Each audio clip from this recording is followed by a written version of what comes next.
பாண்டிச்சேரிக்கு trip plan பண்றீங்களா? உங்க பாண்டிச்சேரியில ஃப்ரெண்ட்ஸ் அண்ட் ஃபேமிலியோட வந்து ஸ்டே பண்றதுக்கு ஒரு பிரீமியமான லக்ஸுரி வில்லா தான் நம்ம Yash villa. Group stay, couple ஸ்டேக்கு ஏத்த மாதிரி இருக்க இந்த 3 BHK வில்லால இருக்க எல்லா ரூம்ஸ்லயும் ஏசி, டிவி, அட்டாச்ட் பாத்ரூம்னு ஃபுல்லி ஃபர்னிஷ் ஆகி ரொம்ப நீட்டா மெயின்டைன் பண்ணிட்டு இருக்காங்க.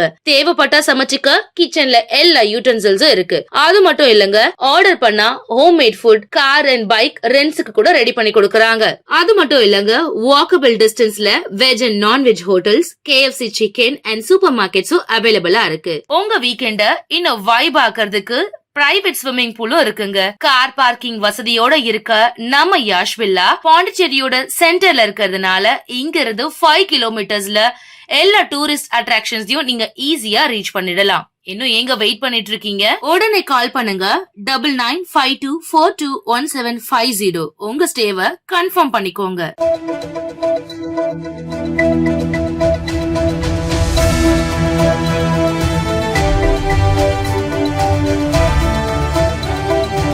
வணக்கம். சக்தி சேனலின் புதுவையின் இன்றைய நிகழ்வுகள்.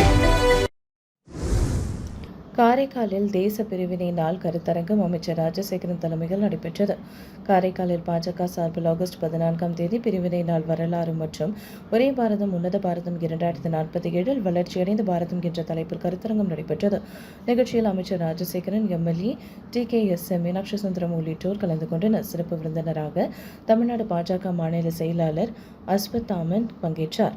கருத்தரங்கில் தேச பிரிவினையின் வரலாறு, அதன் பாதிப்புகள் மற்றும் நாட்டின் ஒற்றுமையை பாதுகாப்பதன் அவசியம் குறித்து பேசப்பட்டது. வரும் சட்டமன்ற தேர்தலில் பாஜக ஒற்றுமையுடன் செயல்பட வேண்டும் என வலியுறுத்திய அமைச்சர் ராஜசேகரன் 5 தொகுதி லட்சியம், 4 தொகுதி நிச்சயம் என்ற இலக்குடன் தேர்தலை சந்திக்க வேண்டும் என கட்சி நிர்வாகிகளுக்கு அழைப்பு விடுத்தார். காரைக்காலில் நடந்த 80வது சுதந்திர தின விழாவில் அமைச்சர் ராஜசேகரன் தேசிய கொடி ஏற்றி மரியாதை செலுத்தினார். காரைக்கால் கடற்கரை சாலையில் 80வது சுதந்திர தின விழா நடைபெற்றது. வேளாண் துறை அமைச்சர் ராஜசேகரன் தேசிய கொடியை ஏற்றி வைத்து அணிவகுப்பு மரியாதையை ஏற்றுக்கொண்டார். தொடர்ந்து ஆட்சியர் ஈஷிதா ரெட்டி, முதுநிலை காவல் கண்காணிப்பாளர் வினய்குமார் கட்ச் ஆகியோருடன் சமாதான புறாக்களை பறக்கவிட்டார். விழாவில் பேசிய அமைச்சர் 2026-27 சம்பா தாளடி சாகுபடியாக நெல் மற்றும் விதைகள் வழங்க நடவடிக்கை எடுக்கப்பட்டுள்ளதாக தெரிவித்தார். காரைக்கால் அரசு மருத்துவமனையில் ரூபாய் 16.63 கோடியில் 50 படுக்கைகள் கொண்ட புதிய கட்டடம், ரூபாய் 7.45 கோடியில் CT ஸ்கேன் உள்ளிட்ட பணிகள் நிறைவடைய உள்ளதாகவும் கூறினார். தொடர்ந்து சிறப்பிடம் பெற்ற பள்ளிகள் மற்றும் சிறப்பாக பணியாற்றிய அரசு ஊழியர்களுக்கு பரிசுகள் வழங்கப்பட்டன. சுதந்திர போராட்ட தியாகிகளுக்கு கதர் துண்டு அணிவித்து மரியாதை செலுத்தப்பட்டது. மாணவ மாணவிகளின் கலை நிகழ்ச்சிகளும் நடைபெற்றன. ஆரோவில்லில் ஸ்ரீ அரவிந்தர் பிறந்த நாளையொட்டி நடந்த பான்ஃபயர் நிகழ்ச்சியில் ஏராளமான வெளிநாட்டினர் மற்றும் உள்ளூர் வாசிகள் கலந்து கொண்டு கூட்டு தியானத்தில் ஈடுபட்டனர். புதுச்சேரி அருகே உள்ள ஆரோவில் ஸ்ரீ அரவிந்தரின் பிறந்த நாளை முன்னிட்டு அதிகாலை பான்ஃபயர் எனப்படும் நெருப்பு தியான நிகழ்ச்சி நடைபெற்றது.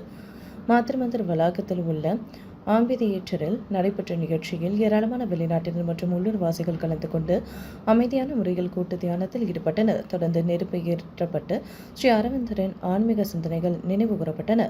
ஆண்டுதோறும் ஸ்ரீ அரவிந்தர் பிறந்தநாளையொட்டி நடைபெறும் இந்த நிகழ்ச்சி ஆரோவில்லின் முக்கிய ஆன்மீக நிகழ்வுகளில் ஒன்றாக கருதப்படுகிறது. சுதந்திர தின விழாவையொட்டி புதுச்சேரியில் ஆளுநர் மாளிகை மற்றும் சட்டப்பேரவை உள்ளிட்ட அரசு அலுவலகங்கள் மின் விளக்குகளால் அலங்கரிக்கப்பட்டுள்ளன.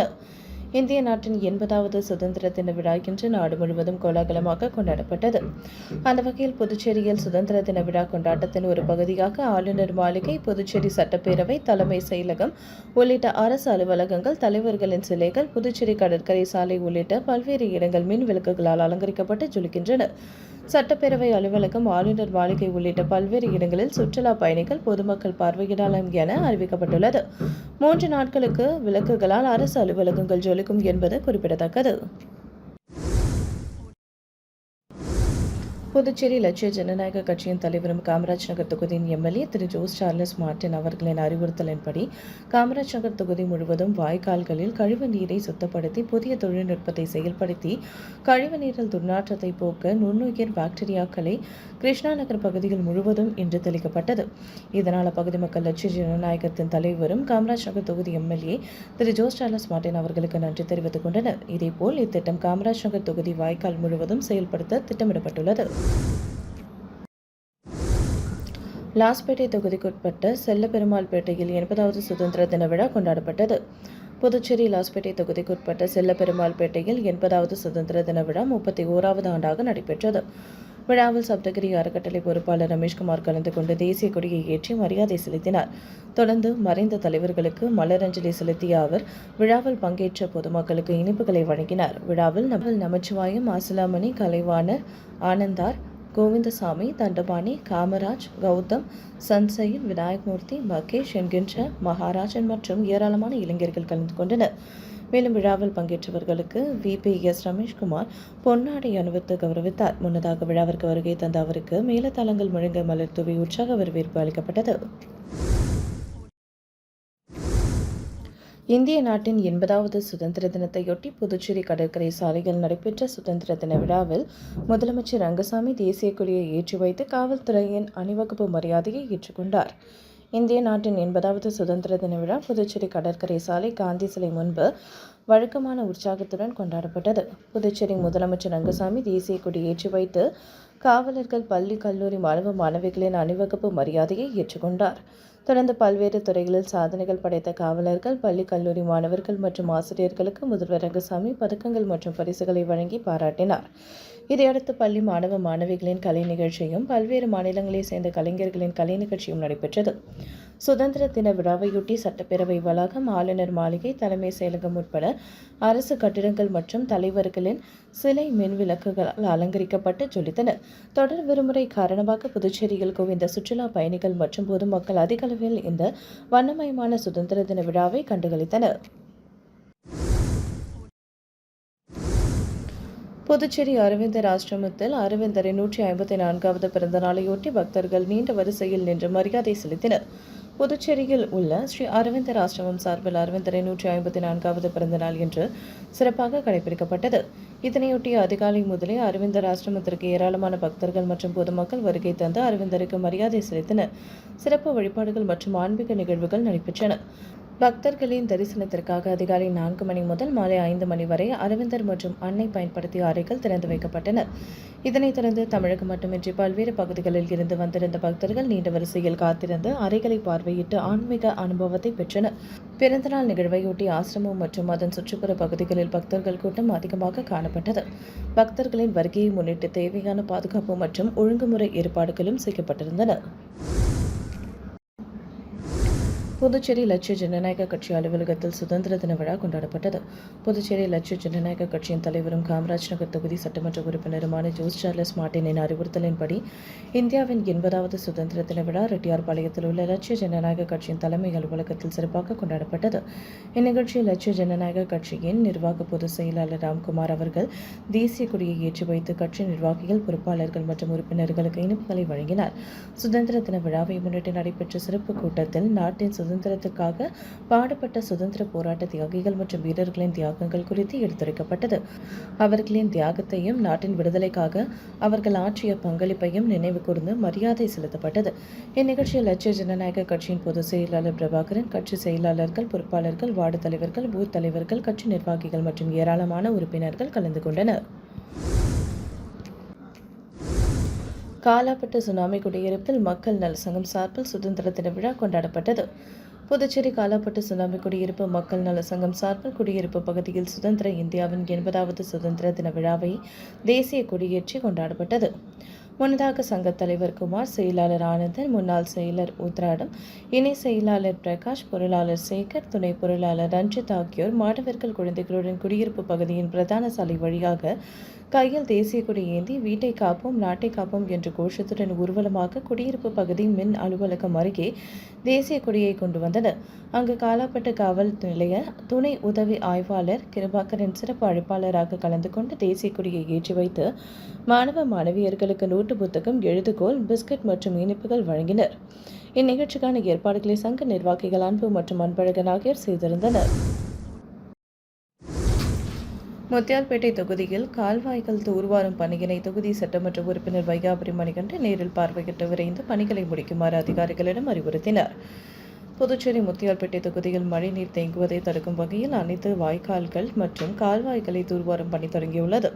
எம்எல்ஏ வையாபுரி மணிகண்டன் முதலமைச்சர் ரங்கசாமியின் கவனத்திற்கு பிரச்சினையை கொண்டு சென்றதைத் தொடர்ந்து நகராட்சி அதிகாரிகள் மற்றும் தூய்மை பணி நிறுவனத்தினர் இணைந்து அடைப்புகள் குப்பைகளை அகற்றி வருகின்றனர். பணிகளை ஆய்வு செய்த எம்எல்ஏ அனைத்து கால்வாய்களையும் முழுமையாக சுத்தம் செய்து தூர்வாரப்படும் குப்பைகளை உடனுக்குடன் அகற்ற வேண்டும் என்றும் ஒரு வாரத்திற்குள் பணிகளை முடிக்க வேண்டும் என்றும் அதிகாரிகளுக்கு அறிவுறுத்தினர். புதுச்சேரியில் பிரசித்தி பெற்ற அருள்மிகு ஸ்ரீ பெரிய பாலிகத்தம்மன் ஆலய ஆடிப்பூர விழாவையொட்டி அம்மனுக்கு நடந்த வளைகாப்பு விழாவில் துணைநிலை ஆளுநர் கைலாஷ்நாதன் உட்பட திரளான பக்தர்கள் கலந்து கொண்டு சுவாமி தரிசனம் செய்தனர். புதுச்சேரி சர்தார் வல்லபாய் பட்டேல் சாலையில் அமைந்துள்ள பிரசித்தி பெற்ற அருள்மிகு ஸ்ரீ பெரிய பாலிகத்தம்மன் ஆலய 10ஆம் ஆண்டு ஆடிப்பூர விழா மிக சிறப்பாக நடைபெற்றது. விழாவின் ஒரு பகுதியாக நேற்று அம்மனுக்கு வளைகாப்பு நலங்கு வைபவம் நடைபெற்றது. இதில் புதுச்சேரி துணைநிலை ஆளுநர் கைலாஷ்நாதன் பிறந்த நாளையொட்டி சிறப்பு பூஜை நடைபெற்றது. இதில் சிறப்பு விருந்தினராக துணைநிலை ஆளுநர் கைலாஷ்நாதன் அவர்கள் தனது குடும்பத்தினருடன் கலந்து கொண்டு சுவாமி தரிசனம் செய்தார். அவருக்கு கோவில் அறங்காவல் குழு சார்பில் பூர்ண கும்ப மரியாதை அளிக்கப்பட்டது. இந்த நிகழ்ச்சியில் திரளான பக்தர்கள் கலந்து கொண்டு சிறப்பு அலங்காரத்தில் காட்சியளித்த அம்மனை வழிபட்டனர். விழாவிற்கான ஏற்பாடுகளை ஆலய நிர்வாகிகள் மற்றும் ஊர் பொதுமக்கள் சிறப்பாக ஏற்பாடு செய்திருந்தனர். புதுச்சேரியில் தனிநபர் வருமானம் ரூபாய் 3.6 லட்சமாக உயர்ந்துள்ளதாக முதல்வர் ரங்கசாமி பெருமிதம் தெரிவித்துள்ளார். புதுச்சேரி கடற்கரை சாலையில் உள்ள காந்தி திடலில் இன்று சுதந்திர தின விழா கொண்டாடப்பட்டது. முதல்வர் ரங்கசாமி பங்கேற்ற தேசிய கொடியை ஏற்றி வைத்து காவல்துறை அணிவகுப்பு மரியாதையை ஏற்றார். பின்னர் விழாவில் உரையாற்றிய முதலமைச்சர் ரங்கசாமி புதுச்சேரியில் தனிநபர் வருமானம் ரூபாய் 3,06,119 உயர்ந்துள்ளது. பால் உற்பத்தியை பெருக்கும் நடவடிக்கையின் ஒரு பகுதியாக ரூபாய் 112 கோடி திட்ட மதிப்பீட்டில் நாளொன்றுக்கு 2 லட்சம் லிட்டர் கையாளும் திறன் கொண்ட முழுமையான தானியங்கி மற்றும் கணினி மயமாக்கப்பட்ட புதிய பால் படுத்தப்படும் தொழிற்சாலை அமைக்கும் பணி மேற்கொள்ளப்பட்டுள்ளது. இதில் தேசிய பால்வள வளர்ச்சி திட்ட பங்காக ரூபாய் 46.27 கோடியில் முதல் தவணைக்காக ரூபாய் 13.88 கோடி விடுக்கப்பட்டுள்ளது. மேலும் தேசிய பால்வள மேம்பாட்டு வாரியத்துடன் இணைந்து ரூபாய் 34.35 கோடியில் ஐஸ்கிரீம் உற்பத்தி தொழிற்சாலை நிறுவும் திட்டம் செயல்படுத்தப்பட்டு வருகிறது. இதன் மூலம் ஐஸ்கிரீம் தொழிற்சாலையின் உற்பத்தி திறன் நாளொன்றுக்கு 10,000 லிட்டரில் இருந்து 20,000 லிட்டராக விரிவுபடுத்தப்பட உள்ளது. இந்திரா காந்தி சதுக்கம் மற்றும் ராஜீவ்காந்தி சதுக்கம் ஆகியவற்றை இணைக்கும் மேம்பாலம் ரூபாய் 483.51 கோடி மதிப்பீட்டில் அமைக்க மத்திய அரசு சாலை மற்றும் போக்குவரத்து அமைச்சகம் மூலம் பணி ஆணை வழங்கப்பட்டுள்ளது. இதற்கான பணிகள் விரைவில் தொடங்கப்படும் உட்பட பல்வேறு திட்டங்களை அறிவித்தார். விழுப்புரம் மாவட்டம் வானூர் ஊராட்சி ஒன்றியத்திற்குட்பட்ட திருச்சிற்றம்பலம் ஊராட்சியில் 80வது சுதந்திர தினத்தையொட்டி சிறப்பு கிராம சபை கூட்டம் வசந்தபுரம் அய்யனார் கோவில் அருகே நடைபெற்றது. கூட்டத்திற்கு ஊராட்சி மன்ற தலைவர் வெங்கடேசன் தலைமை தாங்கினார். கூட்டத்தில் வானூர் சட்டமன்ற உறுப்பினர் கௌதம திராவிடமணி, வட்டார வளர்ச்சி அலுவலர் சுபாஷ், ஊராட்சி செயலாளர் ஜீவரத்னம் உள்ளிட்ட அதிகாரிகள், வார்டு உறுப்பினர்கள் மற்றும் பொதுமக்கள் கலந்து கொண்டனர். கூட்டத்தில் ஊராட்சி நிர்வாக செயல்பாடுகள், பொது நிதி செலவினங்கள், சீரான குடிநீர் விநியோகம், தூய்மை பணிகள் மற்றும் அடிப்படை வசதிகள் குறித்து ஆலோசிக்கப்பட்டது. மேலும் 100 நாள் வேலை திட்டம், அனைத்து கிராம அண்ணா மறுமலர்ச்சி திட்டம், ஜல்ஜீவன் திட்டம், நீர்நிலைகள் மற்றும் ஏரிகளை புதுப்பித்தல் உள்ளிட்ட பல்வேறு அரசு திட்டங்களின் செயல்பாடுகள் குறித்து பொதுமக்களுக்கு எடுத்துரைக்கப்பட்டது. கிராமத்தின் வளர்ச்சிப் பணிகளை மேம்படுத்துதல், குடிநீர் வசதியை உறுதி செய்தல், சுற்றுப்புற தூய்மையை பேணுதல் மற்றும் நீர்நிலைகளை பாதுகாப்பது குறித்தும் ஆலோசனை நடத்தப்பட்டது. தொடர்ந்து பொதுமக்களின் கோரிக்கைகள் மற்றும் குறைகள் கேட்டறியப்பட்டன. புதுச்சேரி காலப்பேட்டில் உள்ள கேந்திர வித்யாலயா 2 பள்ளி வளாகத்தில் சுற்றுச்சூழல் பாதுகாப்பை வலியுறுத்தும் வகையில் மியாவாக்கி முறையில் அடர்வனம் உருவாக்கும் திட்டம் தொடங்கப்பட்டது. செம்ஃபேப் ஆல்கலிஸ் லிமிடெட் நிறுவனத்தின் சமூக பொறுப்பு நிதி உதவியுடன் அன்னப்பிரதோக்ஷனா சேரிட்டபிள் ட்ரஸ்ட் இணைந்து இத்திட்டத்தை செயல்படுத்துகிறது. இதன் தொடக்க விழா பள்ளி வளாகத்தில் நடைபெற்றது. திட்டத்தின் கீழ் சுமார் 300 வகையான பாரம்பரிய நாட்டு மரக்கன்றுகள் நடப்பட்டன. புவி வெப்பமயமாதலை குறைத்தல், நகர்ப்புறங்களில் பசுமை பரப்பை அதிகரித்தல், சுற்றுச்சூழல் சமநிலையை மேம்படுத்துதல் ஆகியவற்றை நோக்கமாக கொண்டு தமிழகம் மற்றும் புதுச்சேரியில் பல்வேறு இடங்களில் மியாவாக்கி காடுகளை உருவாக்கி வருவதாக தெரிவிக்கப்பட்டது. விழாவில் அன்னப்பிரதோக்ஷனா சேரிட்டபிள் ட்ரஸ்ட் நிறுவனர் பிரவீன்குமார் வரவேற்றார். செம்ஃபேப் ஆல்கலிஸ் லிமிடெட் நிறுவனத்தின் டிஜிஎம் EHS கோபிநாத் தலைமை தாங்கினார். கேந்திர வித்யாலயா 2 பள்ளி முதல்வர் பியூலா ஜாஸ்மின் மரங்களின் முக்கியத்துவம் மற்றும் காடுகளை பாதுகாப்பதன் அவசியம் குறித்து மாணவர்களுக்கு விளக்கினார். நிகழ்ச்சியில் ஜெம்ஃபேப் ஆல்கலிஸ் லிமிடெட் நிறுவனத்தின் மூத்த மேலாளர் கார்த்திகேயன், மேலாளர் இளங்கோ, HR அசோசியேட் ராஜா உள்ளிட்டோர் கலந்து கொண்டனர். பள்ளி மாணவர்கள் மற்றும் ஆசிரியர்கள் ஆர்வத்துடன் பங்கேற்று பாரம்பரிய நாட்டு மரக்கன்றுகளை நட்டு சுற்றுச்சூழல் பாதுகாப்பில் தங்களது பங்களிப்பை வெளிப்படுத்தினர். உங்கள் சக்தி சேனலின் புதுவையின் அன்றாட நிகழ்வுகளை உடனுக்குடன் தெரிந்து கொள்ள சக்தி சேனல் புதுச்சேரி யூடியூப் சேனலை சப்ஸ்கிரைப் செய்து கொள்ளுங்கள். மறக்காமல் பெல் பட்டனையும் கிளிக் பண்ணுங்க. ஷேர் பண்ணுங்க, லைக் பண்ணுங்க. உங்கள் சக்தி சேனல்.